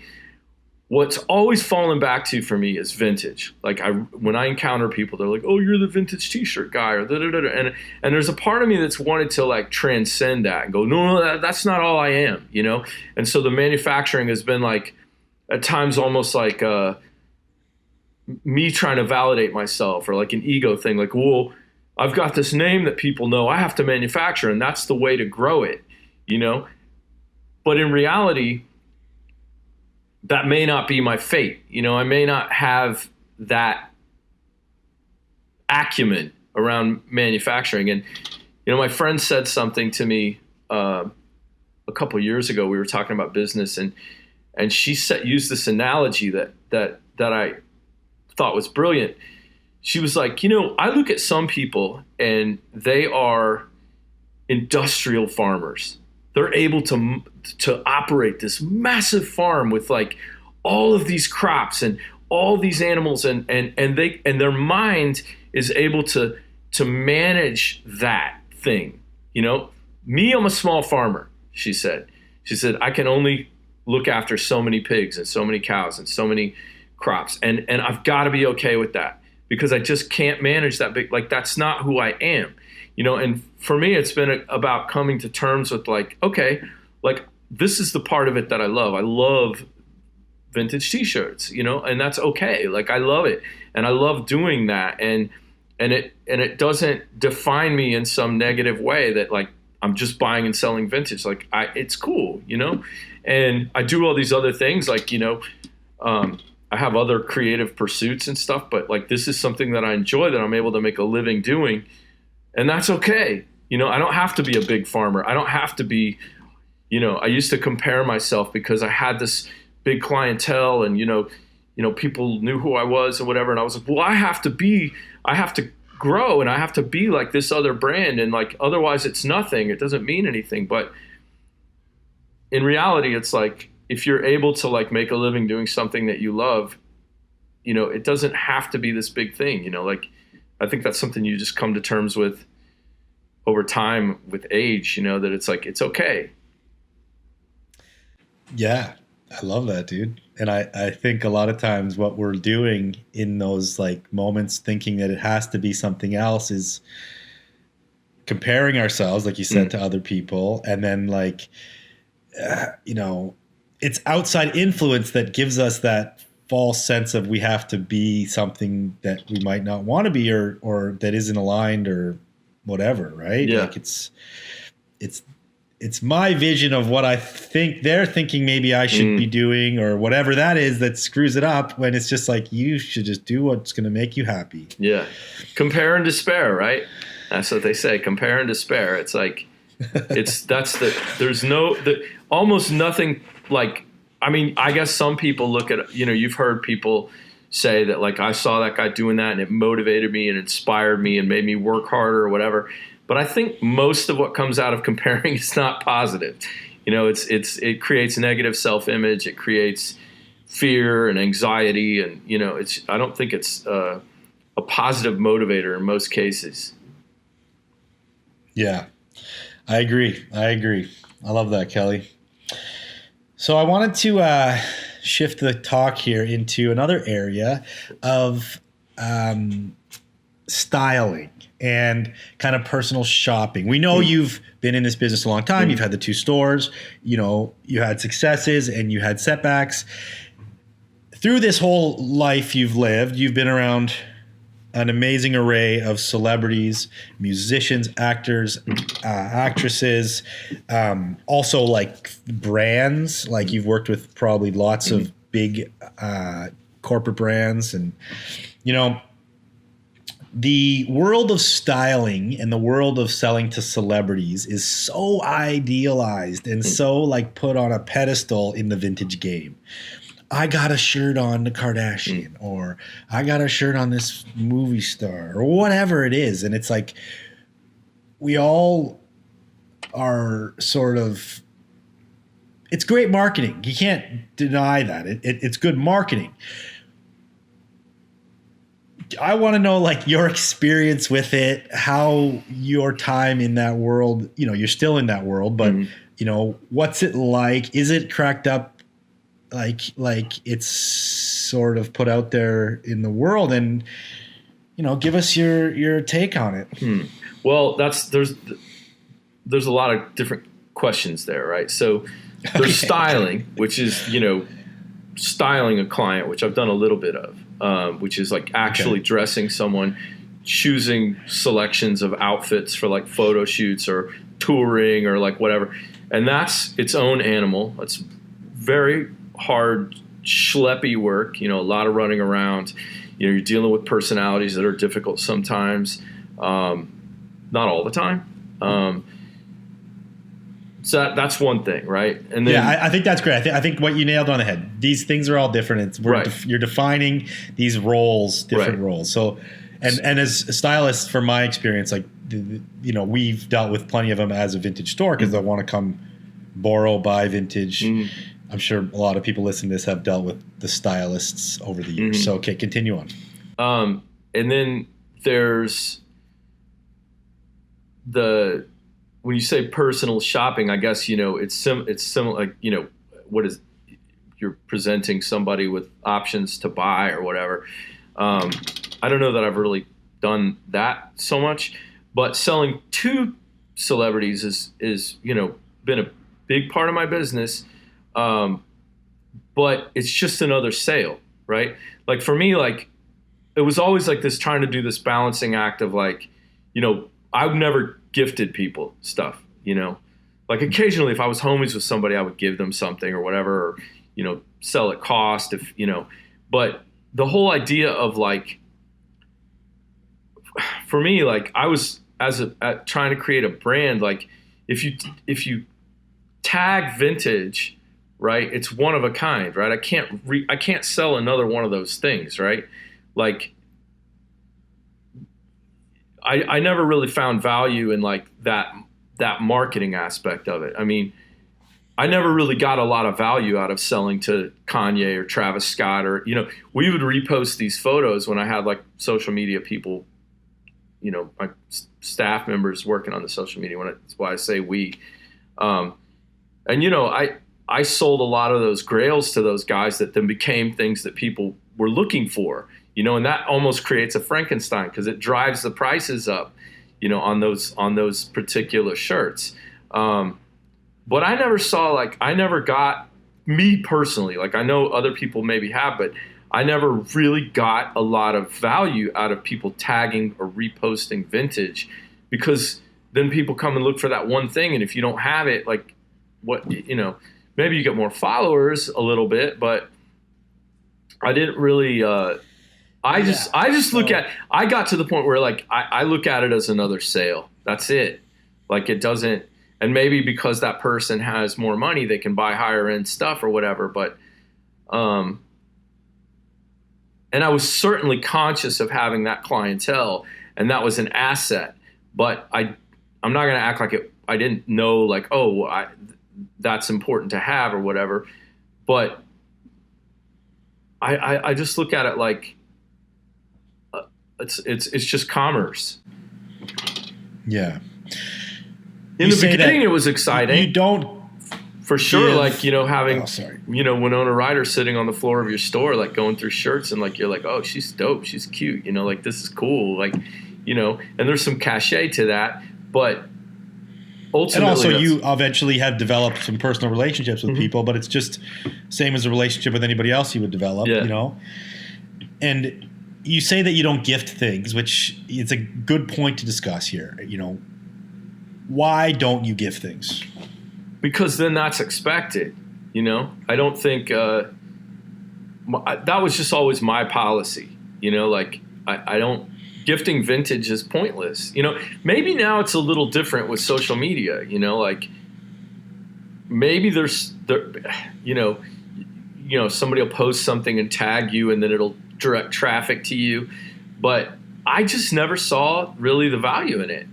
If you put a manufactured shirt on somebody and they tag you in that, and they can go to a website and buy that specific thing, then you'll get multiple sales of that, right?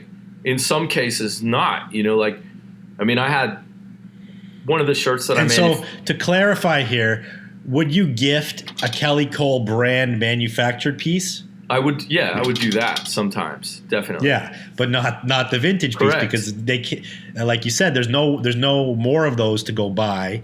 Maybe that is an expensive shirt. Maybe you won't even find it again. So you're just giving your hard work away for very, very little return, if any return. Well, and I just never saw that translate into the return that it would do on a manufactured good. Like it just somehow falls flat. Like it just would, like it just didn't get the traction that you would expect it to for whatever reason. I don't know. I mean, anybody could take any picture of any celebrity off the internet, post it on their Instagram, and say, hey, check out this Nirvana shirt on so-and-so from me. Which is absolutely... Nobody's fact-checking this. Exactly. which has absolutely happened to me many times. Exactly. Yeah. We're not getting specific names here, but this kind of thing happens in the business all the time. And who's to say it was your shirt or wasn't your shirt, or even if it is your shirt, what difference does it make? Because it could have been that guy's shirt. Right. So it doesn't matter. I can absolutely tell you that. There were definitely time. It doesn't matter. It because exactly the reasons you're saying, like, oh wow, great, you did that. Like that. Maybe somebody will look at you, and again, it comes down to like maybe it's like an ego thing or whatever. Like, oh, I need to validate that I did that, but what does it really mean? I sold him a vintage T-shirt. Yeah, totally. Very interesting. And so would you like this world of being a dealer to the celebrities? We'll call it that because that's what it is, right? A dealer to the celebrities. I guess there's a few people that are doing that as like their sole income potentially, but there's not really that many. Like, do you know many people doing that? I mean, yeah, I think there's people that have a celebrity and a high-end clientele that yeah, I mean, I think, yeah, those people exist. Like would pay most of their income, yeah. Probably. I mean, for me, like, I don't really deal directly with that many people anymore. Like, I do have a few clients that I deal with, but I have like wholesale accounts, and I I'm starting. I have people request stuff, and like on Instagram or whatever. And I'm actually starting to. I'm starting to curate some things that I'm gonna put on Instagram because I feel like I just want to do that again. But yeah, I don't. I'm sorry, I got off the question. No, I don't know. I'm just saying that it's a tough world to live in. It is. I know you were there. It's rarefied. To have that as your sole thing. Yeah, I mean, again, it's like being diversified is very important. Like if you're only selling like mega expensive rap tees, like how many people are buying that? The guys that you see that are sellers at the bowl that do well are the guys that have that, and they also have mids and they have low. Like you can't survive on that. Like. And I buy a lot. I buy a lot of different stuff. Like I don't just buy super expensive tees, but it's all sort of within an aesthetic. It may be stuff that other people don't value as much, but to me, I really like it. And I champion it and promote it. And that's important to touch on too, because the curation isn't tied to a value. The curation is not tied to a value. It's tied to your taste, your aesthetic that you're looking to put forward, right? Yeah. And what I think is cool. And mostly like, like a lot of the stuff is, and I'm not saying it's because of me, but a lot of the stuff that I championed when no one cared about it has really caught on, like movie tees. And like, I remember like I would have a stack of like Pulp Fiction and like, that kind of stuff. And I was getting it very cheap, and even like out at the Rose Bowl and places, because people didn't really, I feel like at that time didn't really care about that. So it's gotten harder with some things, because they've become very, very expensive. So I can't even touch them. So I have to find other things that are, because, some of the pricing out there, right? Even though I have this high-end clientele, like they're not paying $2,000 for a Natural Born Killers t-shirt. The stuff that's like the grails in the t-shirt world don't necessarily translate over into the real world, for lack of a better term. Some of it does, but most of it does not, Yeah. Like people who are buying in that world are into fashion. They just want something that looks good. They want a aesthetic. They do not care if it's a mosquito head or whatever else is popular at the time. So that it's interesting. That doesn't really translate. I lost my train of thought on that one, but we'll move along. So hold on here. Consult your notes. We'll have to bleep this one out. We'll bleep this moment out. That's okay. Fuck, I had a good topic to get onto, and I totally forgot it.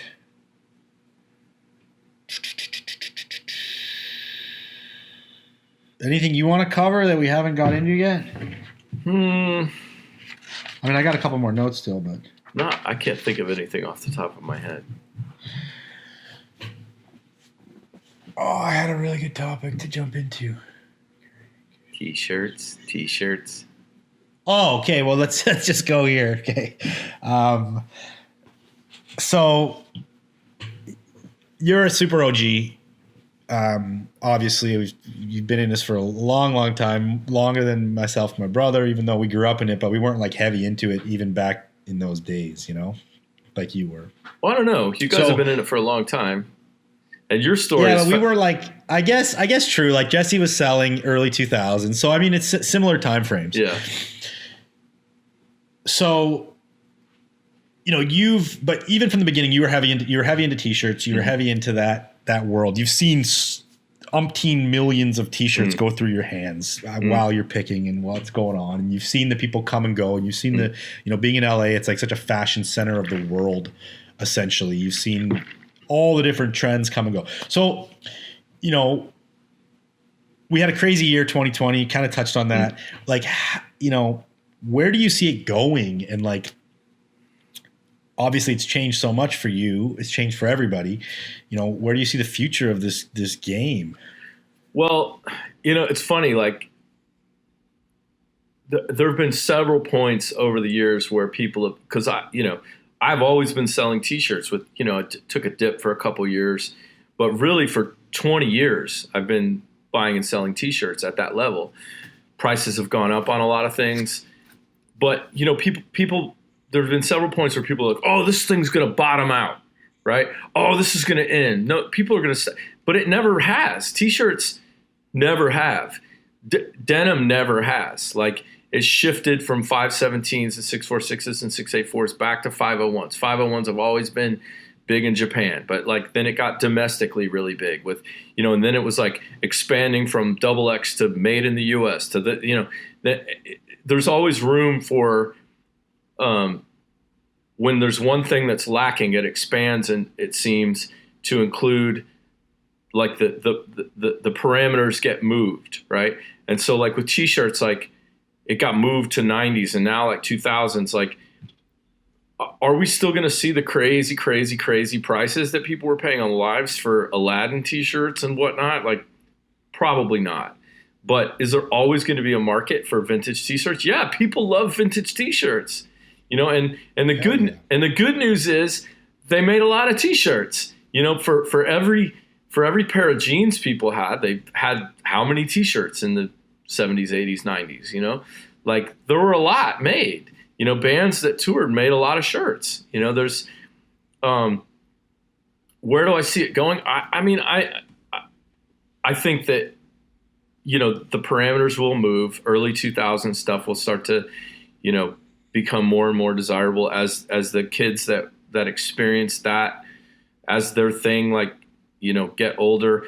But I think that just generally, like, you know, people are always going to want vintage T-shirts. Like there's something about it that like beyond the like fade and wear and whatever that people want to wear, you know, that's like, because I sometimes question it myself. I'm like, well, why would you, you know, like, why would you pay that for that? And when you can, you know, there's this like devil's advocate part of me that happens. And I go, yeah, but that's just so much cooler. Like, you know, it was there. Like, it's better than the reproduction.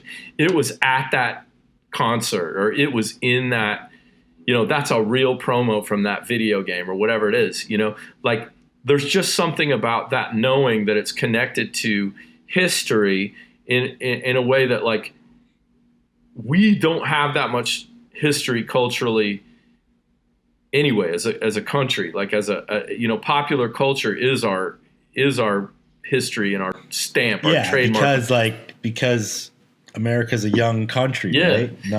Not that deep. So those things those things are representing, you know, they represent badass subcultures or whatever they are within American pop culture, and like the denim, it's like a staple of it like represents America to a degree, and it's never going away. Yeah. That And I think certain things are going to just, will become more valuable, like that are artifacts of a thing, like punk shirts. Those are artifacts, like there weren't a gazillion of those made in most cases. There weren't, like just as one example, I think those will always increase in value. And I think because that's a period that's immortalized, like there are certain things like that within it that I think will always hold a value.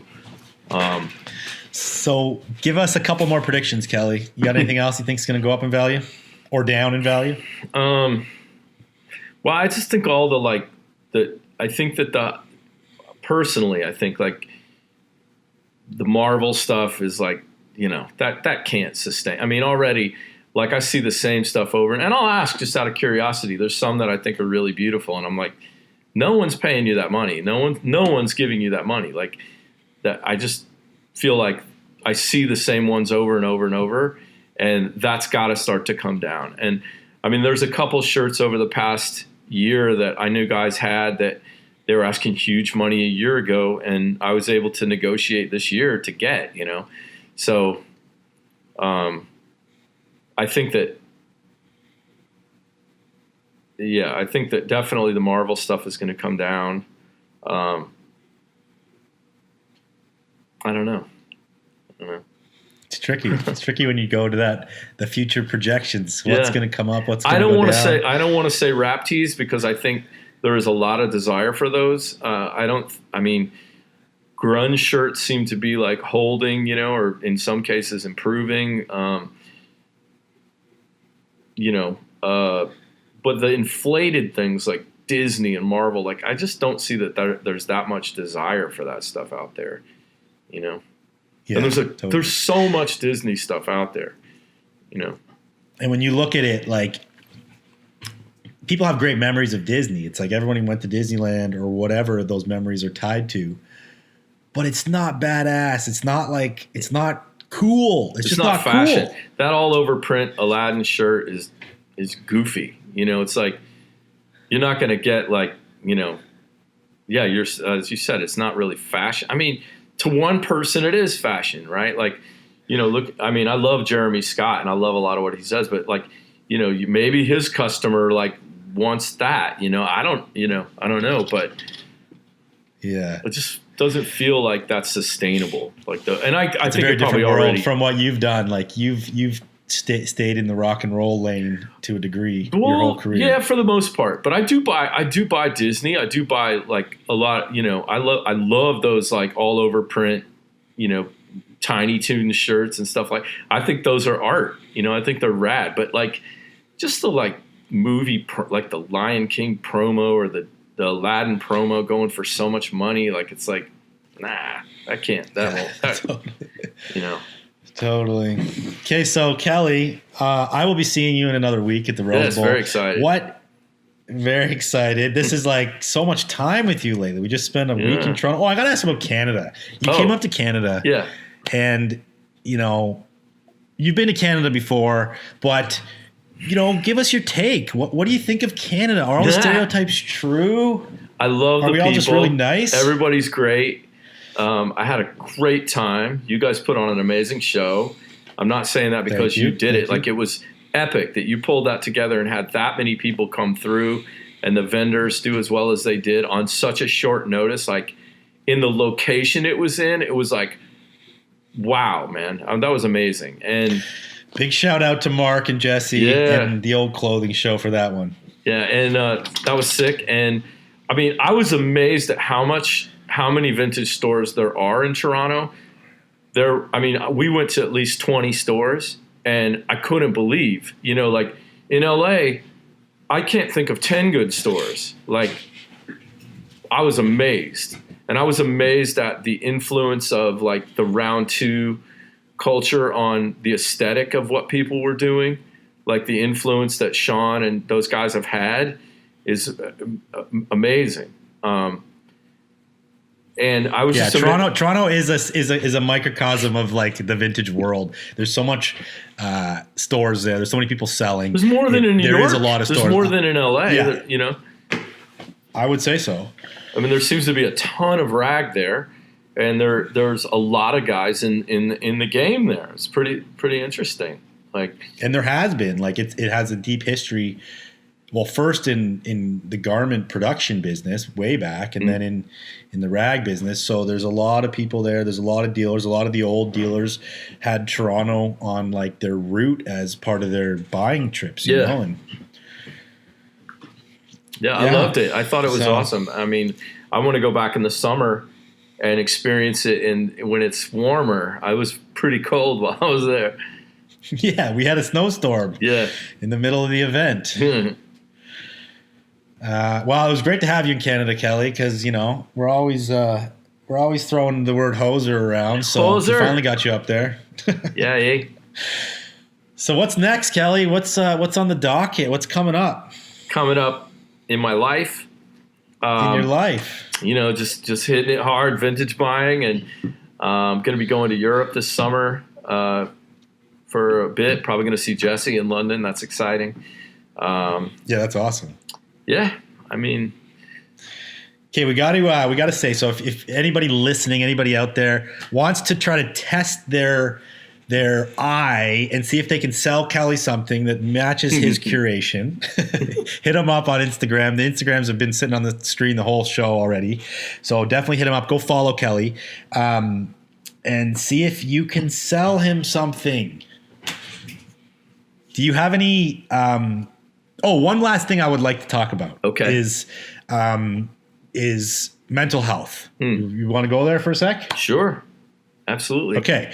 You know, I think this is valuable for a lot of people to hear. So, you know, a lot of people, you know, why I stopped drinking myself was like heavy anxiety. I needed to stop. I felt like it wasn't being productive for my life. It was kind of putting me in a bad mental realm. Wasn't being a good manager or boss to my employees, which was a big thing. And I realized that I needed to make a change in my own life. But I think like mental health is a topic that is more accepted now. And I like talking about it on here, especially with people that have experience in a positive way. So when I saw you, we talked about you've done ketamine therapy. Is this called ketamine infusion therapy? Yeah.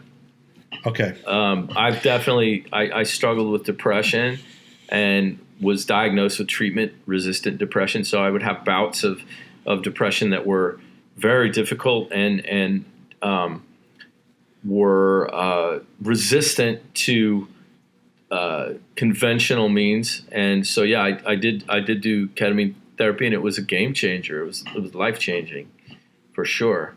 It enabled me to have a consistent baseline of just definitely a more even, positive baseline.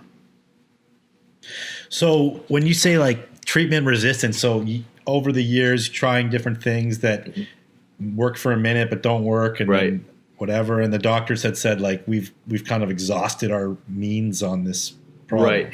Yeah, SSRIs. You know, typically have a 30% success rate. And they're saying that like microdosing psilocybin and ketamine infusion has somewhere between 85 and 95. I've heard most people say over 80%.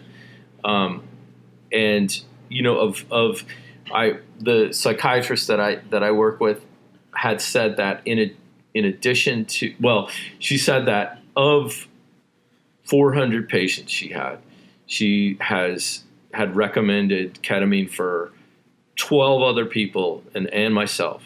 And of those 12, before she recommended it to me, it only didn't work for one. So 1 out of 12 is 90% right? That's pretty incredible success rate. Yeah, huge. Do they say that it does similar things to the brain as psilocybin? Yes, and similar to ayahuasca also. Very cool. Yeah. It makes me happy that it works so well for you. You know, I have people in my life who are probably going to try it out, and I think if anybody else out there is in similar boat, look into it. Check it out. You know, maybe it's a means to help you in your own life. Yeah, I think you know, mental health it's tricky. Like over the past few years, there's been a lot more awareness and a lot more dialogue about it in the popular arena. But it's still one of those things, right? Where if you have a broken leg, you could see that you have a broken leg, and there's a treatment that's an accepted standard of treatment that is applied to that, right? But when you have depression, there's still so many people that don't understand it. You know, depression and anxiety are very real and only becoming a more prevalent in our society with things moving faster and, you know, the acceleration of technology and the pressures of life. Like it's you know, becoming a bigger and bigger thing. I feel my understanding is that it's not getting better; it's getting worse. And so, you know, I think it's important for us to, you know, for people to talk about it and to understand that, like, it's not a sign of weakness to get help. It's a sign of strength to surrender and ask for help. And I could, you know, I am so grateful to the people that have helped me and the recovery communities that I've been a part of that have been, you know, extraordinary gifts in my life. You know, and the whole thing with substance abuse is like, you know, if you're not getting, if you're not, you know, reaching, you know, I don't know how to say it in a general way, but like if you're not living at the level you want to, and you know, you find that it's substances are a part of that, then get help. You know, life is too short and too great to spend in a haze and to be unhappy. I believe that, Kelly. I believe that. That was awesome. It was awesome having you on the show, man. Oh, thanks. Thank you for coming on, Thank dude. you for having me.